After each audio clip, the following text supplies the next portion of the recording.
Welcome to yet another edition of Touch Yourself Show with Tommy and the gang. Did I say yet another? Well, this is the last edition of season 3. This is episode 13. Woo! Episode 1, 2, 3, 4, 5, 6, 7, 8, 9, 10, 11, 12, and now we are here at episode 13.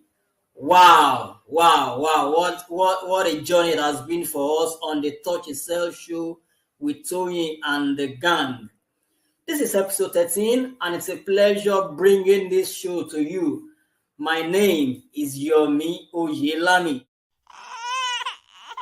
They say a child born with sickle cell can live beyond the age of 21. They say sickle cell is a death sentence. They say they can't hold a job or run a successful business, that they can't live a healthy, productive life. They say. But is this true? Join Tony and the gang on the Touch S3 show. Without further ado, I'm going to be bringing them on. Yes. I have with me Sandra Ozulike. I have with me Peter Oshoya. I have with me Maureen Wachi. How is it, everyone? Good. It has been an awesome experience. Wow, awesome. I trust that you all have been keeping safe in this cold weather. Yes, as you can see. We are trying. We are trying. Let's try. All right, guys. I trust that you two have been keeping warm in this cold, rainy season. And in Lagos, it has been raining for like 3 days back to back, non-stop. And that's the way it is. So please try as much as possible to cover yourself. This weather is not one of the best for people living with sickle cell, but we will live through it. And we'll be strong. So let's talk about the show. Sandra, let me start from you. Okay. We introduced a fantastic part of the show in this season 3. We started discussing news, sickle cell community news. And you were one of those two people who were our newscasters. How was the experience for you? Every time I send those news reports to you, Sandra, deliver this thing. Well, I would say it has been an awesome experience because it's a new segment, actually. So it's something that has never been done on Touch a Cell before. And it's something that has also made people to get in touch with news that are happening around them. Okay, just like the last one we read, or the one we read 2 times 2 weeks ago or so, about India being the second largest country that has people living with sickle cell. For me, that was my first time of hearing that. So at least this news makes you get in touch with everything happening part-time, and it keeps you abreast of the situation in the sickle cell community. So it's a thumbs up for me, and I hope everybody has learned 1 or 2 things from the sickle cell community news. All right, so are you looking at reading news full time? Like, let me get a job for you to broadcast it. Fingers crossed, I can't say anything on that for now. Yeah. Wow. Fingers crossed, everybody. Fingers crossed. Maureen, how is it? You are a regular host on the show. So what was the experience like? Okay, I can only describe it with this song that is coming to my head by Fino. You know, if this is radio station now, just say, Yomi Oya, give us this sound.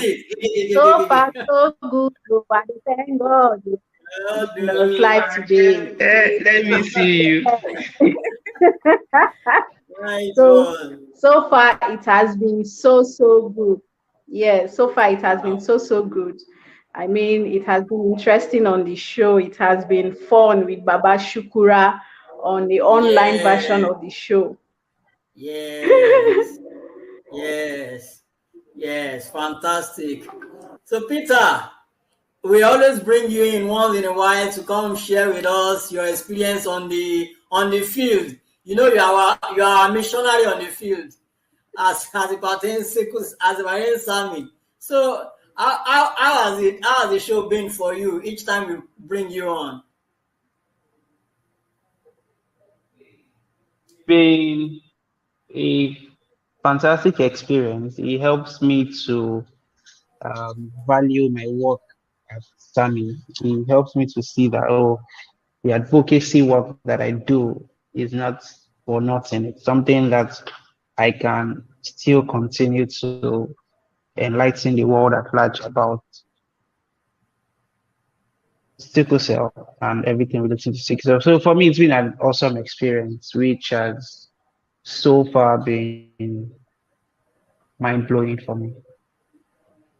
Awesome. It's been an awesome experience for every one of us. So let's quickly go watch some highlights of what we've had in season 3 over the past 12 weeks. Let's just go and reminisce. Let's go and see all the lessons that we've learned, those questions that has come up on our mind, those emotional parts of the show for us. Let's go watch some of those episodes and we'll be back. Then the commonest type of crisis that we often see is the pain crisis.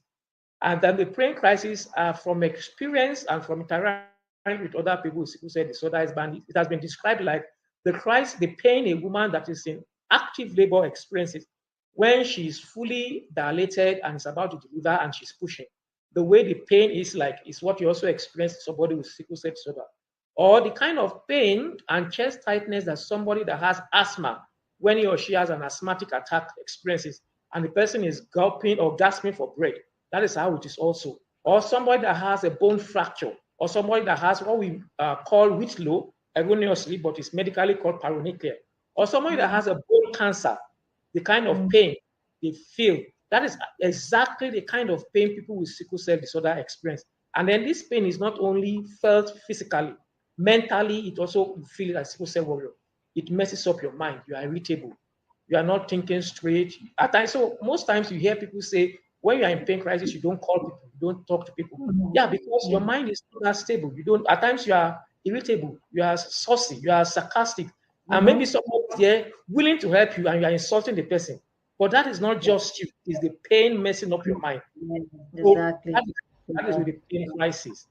Are there times when maybe 2 of them are in a hospital bed at the same time? How do you feel those days? Are there days like that? Tell us about it. Oh, well,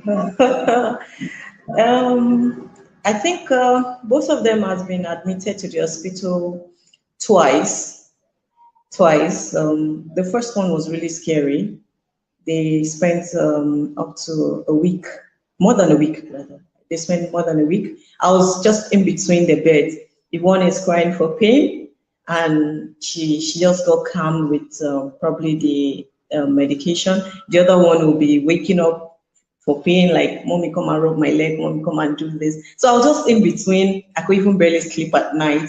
So I think the first one was the one that scared me the most. I was just like, God, in between 2 beds. Even people at the hospital, are they your children? Or are we sibling or something? So they are my kids. Sorry, oh, madam, sorry. I just keep getting the story. But the story was not even weighing me down because I've made up my mind. I don't want to be weighed down with some, sorry, and this and that. So, but I was just feeling the pain, and the pain I can't even take off the body. The doctors themselves can't take the pain off completely from the body. So they're managing them, and they're going through pains that I can't feel. I don't understand how it feels in the body, but they've been so young.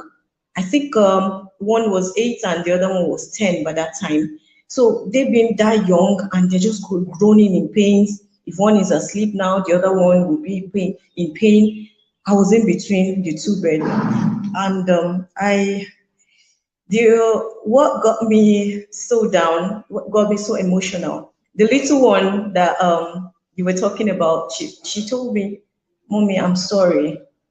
I was like, why are you sorry, darling? She said, I'm sorry we're making you go through this. I said, no, Darling, you don't have to be sorry. There's nothing. It's not easy. You're not sleeping at night. I sometimes when I wake up, you're touching my elder sister. If I'm sleeping, if she's sleeping, I didn't get enough sleep. And I just told her that, baby, it's fine. I'm all right. That's why I'm here for you. I'm here to be strong for you. Just, baby, please just hang in there and just be strong. We all know when it's the raining season, how we all fall sick. And we know how the temperatures, obviously, when it's lower temperatures, it triggers a crisis. So for me, I know, like, I left Nigeria. Actually, my journey started leaving Nigeria as a teenager. So when I first moved out of Nigeria, my parents, we spent a bit of our time in a very small country called Lesotho. And in that country is in Southern Africa. It's actually colder than South Africa, and the mountains and stuff. You know, like every time it was cold, I would get sick, and my parents would be running from hospital to hospital.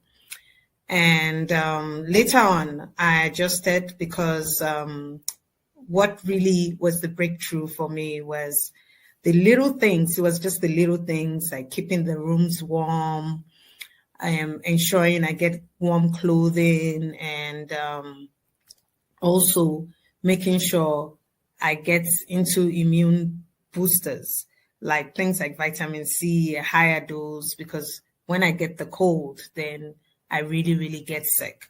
In fact, it got to a point that anytime I travel outside Africa, I go and I don't buy myself clothes. I actually buy myself very warm jackets. My friends used to make fun of me back then in the day and call my jackets like blankets, because when you live in Southern Africa, you know that their temperatures go from a range of -2 degrees to 26 degrees. So which means that their winters can be warmer than compared to the Western countries, the winters. So I used to really, really dress up and make sure I take things like oranges, and I had like layers of clothing, but very warm clothing. In the house, my room was the warmest. Like my parents made sure there was floor heating in my room, and then they had electric blankets. But adjusting to it in the beginning, and then I used to avoid, like, when it gets cold, I wouldn't, like, other than go to work, like when the temperatures drop, or you won't see me like really out. I learned to understand my boundaries when the conditions dropped. According to World Health Organization, you shouldn't treat malaria unless you have evidence that this person has malaria by running a test, a blood test, right? That's what should prompt your decision to treat malaria. And why is this? This is because so many other diseases mask malaria, or they look like the symptoms that we have in malaria. Conversely, or vice versa, malaria also mimics a lot of other disease conditions. Wow. A lot of other disease conditions. So that's what you're saying, that we have a lot of diseases that when you see them, you'll be seeing symptoms like malaria. Exactly. And also, malaria presents like so many other diseases. So where the person thinks, so that is why we really need to find out, is it malaria truly? Exactly. So that you are not fighting something that is not there, whereas something else is going on and probably causing damage, right? So, like malaria can affect virtually every organ of the body. You can have malaria affecting the brain, which causes cerebral malaria. You can have malaria affecting the liver, the kidneys, the urinary system, the abdominal. It can affect virtually every organ, even the heart, organ system of the body. So we are usually very careful when it comes to malaria. And then when it comes to malaria in susceptible populations, that's people who are, who can come down from having malaria easily. When we talk about hydration for children, it can be difficult to hydrate children. Most of them don't want to take water. It is boring. It can be very boring sometimes. Yes. So there are bottles. Can you see this? Yeah, we can see it. Can you see this bottle? Yes. Okay, so this bottle now can be kept in their bag, or you can even give them. It is handy. So it looks small, right? Yes. But it can be expanded. Can you see? Wow. So Are you this kidding? you can collapse after taking the water. Once you are done taking it, then you can expand it when you're about filling the water. This is about 500 ml of water. Wow. So if your child takes, yes, your child can take up to 3 of this per day. Per day. So if you're not someone who has time to carry all this around, because it's too stressful to carry bottles. Some people don't like to carry bottles. Carry bottles, exactly. If you feel this is too stressful, this can go into your bag. No one will know you have a bottle in your bag. Fantastic. So once you are done taking your water, and it's also colorful too. Yes. So all this can help them, it can encourage them to take water. They can even play with it. Yes, can you? Yes. Yes. So it is one way for them to it's a way for you to encourage have fun while drinking water. More fluid. Also, you can also encourage them by giving popsicles. This is by hydrating them. Okay, this is when you blend some fruits together. When you blend some fruits together, you can add ginger, you can add whatever it is you want to add. Then you just, you freeze it for them. Once it's frozen, you can bring it out and they can have it. Or you can also give fresh fruit juices for them. So all these things will will increase their fluid intake per day, because it is not per week. It is usually calculated per day. Yes, that's the most important thing. If they are hydrated, it will show on their skin. You glow. Your skin will it will brighten up. Constipation will reduce in children, because they are usually prone to constipation, and increasing their fluid intake can help to reduce that. So you can give all these things, or you can also, cut a slice or two of citrus, any citrus fruit you think they like. It could be orange, it could be kiwi, it could be, pineapple. You can also add vegetables too, like cucumber. Just add it to the water. So it is usually called the infused water. So at least it won't taste plain. It will give just a little bit of flavor. So this will also encourage them to take more fluid per day. Antenatal care is important for everyone, but for someone who is a high-risk pregnancy, like anyone who is living with sickle cell disease, then antenatal care becomes like doubly important. You have to make sure that you register. Number one, register early, okay? If you are living with sickle cell disease and you are pregnant, it's not a good time to say, they normally register at 20 weeks. You are pregnant today. Tomorrow like this, you should already be thinking, when am I going to, do you understand? When am I going to register? When am I going to see a doctor? When am I going to get checked out? Register early. And the other thing is register as much as possible in a place that is properly equipped. In Nigeria, preferably a tertiary center. So like a teaching hospital or a general hospital, or just somewhere that that you have access to the kind of care that you need. You need an obstetrician. I mean, obviously, because it's a pregnancy, but you need an obstetrician, preferably who has some experience in managing this kind of high-risk pregnancies. And I want to say it again. I keep saying this, so that we understand that don't think of it as, it's because I have sickle cell disease. That's the way it works for everyone. There are some facilities that there's a specific kind of high-risk pregnancy that the facility will say, we would rather refer you to somewhere else, because we want you to be with someone that has the right expertise. So it's the same thing. Now, why a teaching hospital? Because you can easily have access to an obstetrician, you can easily have access to a hematologist, we know that with sickle cell disease, hematologists, anything having to do with blood, you want your hematologist on your team available to help make those decisions. All right, and we are back from the highlights of the show. Maureen, you anchored one episode that was very emotional for me. That experience sharing when we had Bibi Adigun, and she was sharing how she was in the middle of two beds, looking at one child here, looking at another child here. How was that show, particularly for you, hosting that show?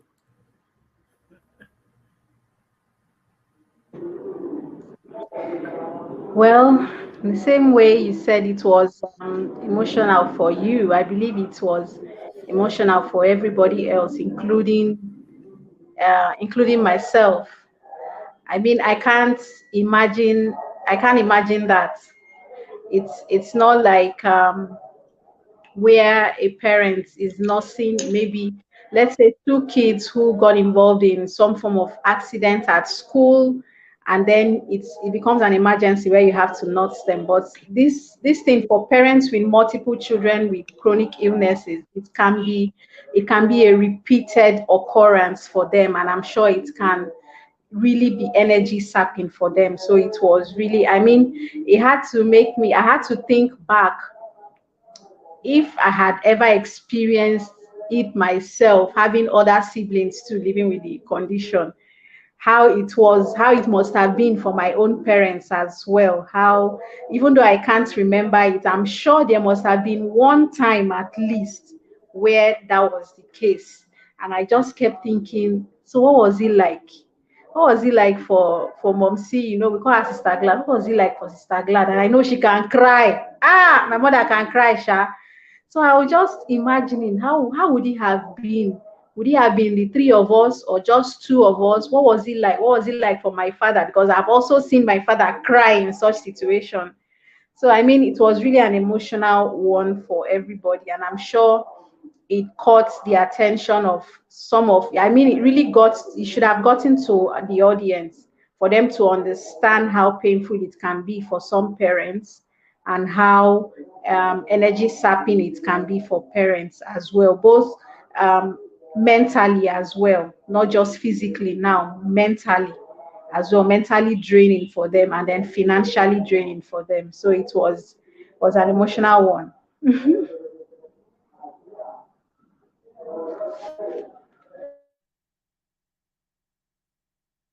That's an interesting experience. As in, so guys at home, when you hear us talk about sickle cell, so you can know that this is not something that we just read in books or something that we just think of. These things are actually something that we have passed through ourselves personally, and that we have lived through on our day-to-day journey, even on this work. And so that will bring me to Peter. The one of the episodes, the episode that Auntie actually anchored, we had Dr. David Owueye, and he was talking about different types of sickle cell crisis that we had. In fact, he actually mentioned the vaso-occlusive crisis. He actually mentioned all the types, actually. So can you please he was now describing how that that some people who can actually probably think of how the experience looks will be pregnant women where they're about giving birth, or for some people who are asthmatic and things like that. Can you just tell us a bit about vaso-occlusive crisis, just briefly, so that people can really understand what we say crisis? Okay, so when we talk about vaso-occlusive across all our joints, all parts of our body. So our red blood cells sickle, and it's like a banana shape which passes through our veins. Now we have both small veins and big veins. Now, because it's sickles, it is sick and is no longer succulent as the normal red blood cell. So when we have this blockage, now it causes a blockage in any of our joints, and this can happen throughout our body at the same time. This is basically what we call vaso-occlusive crisis, and it's usually excruciating, and it depends on from persons to persons. Some people it can be very excruciating, some people it's mild, some people it's severe. It's the basic explanation for vaso-occlusive crisis, aside from the fact that we have a whole lot of other crises which have been mentioned in most of our episodes. Awesome story. So vaso-occlusive crisis is actually real. So when people say they are in pains, please understand and believe. Doctors, please believe. They are not thinking it up. They are not making it up. Please, let's try and be empathetic to this, to people living with sickle cell. So Sandra, can I just hear your own experience? Just share one experience of probably when you were in crisis before, maybe even a recent one, so that they can know that it's not about age. It's not only when you are a child that you can have crisis. Even when you are old, you can still have crisis. Okay, I'll share the most recent, which was in, I think that should be around April, May. I think I was in admission for about a week or so. It all started like normal, wake up in the morning and you're able to do certain things. Like, okay, let me just take my pain meds and it's going to reduce. So taking the pain medication and 1 hour, 2 hours, no change, 3 hours, it became worse. And I'm like, everyone like, are you sure you won't go to the hospital? I said, no, let me just manage it first. Like, it will pass out. It's just a phase. It's going to pass. Like, towards, like, after like 3-4 hours, still no sign of the pain relieving. Instead, it was increasing. And I said, please, oh, I need to go to the hospital. I had to call an Uber, get my hospital bag ready. Then that was when the major problem started, standing up from the bed. As of that point, to move into the car, like practically they had to carry me in. All through to the drive to the hospital, the Uber guy was saying, sorry. Like it was concentrating on the road and also looking back at me as I was also crying. Getting to the hospital, like when they saw me, they had to just bring in a wheelchair immediately and like, okay, first off, straight to the emergency unit and all that. So it wasn't just a funny experience at all. And it's not something that I would say, oh, someone else should experience this, because it's not funny and it's not funny at all. It was a very, very severe crisis, actually. And it lasted for about a week. Even after I got out of the hospital, I was still in crisis, actually. I forgot what the doctor called it. Like, I was still in crisis after leaving the hospital. But this one was, I could manage it at home and all that. Yeah. Awesome. Thank you very much, Sandra, for sharing. So, Maureen, let me just pick your knowledge in this area. Now, for someone like us who live with sickle cell, and you are a genetic counselor, how will you advise someone? Like Baba Shukura, I will listen to the very first episode where Baba Shukura actually met Shade. Welcome. This na Baba Shukura radio drama.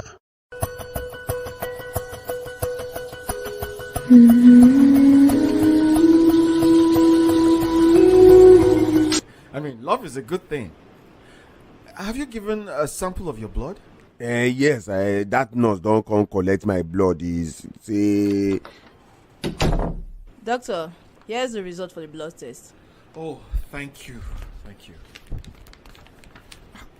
Nurse Amaka, I told you to do a phenotype test. Why do I have a genotype result in my hands? Doctor, I'm very sorry, sir.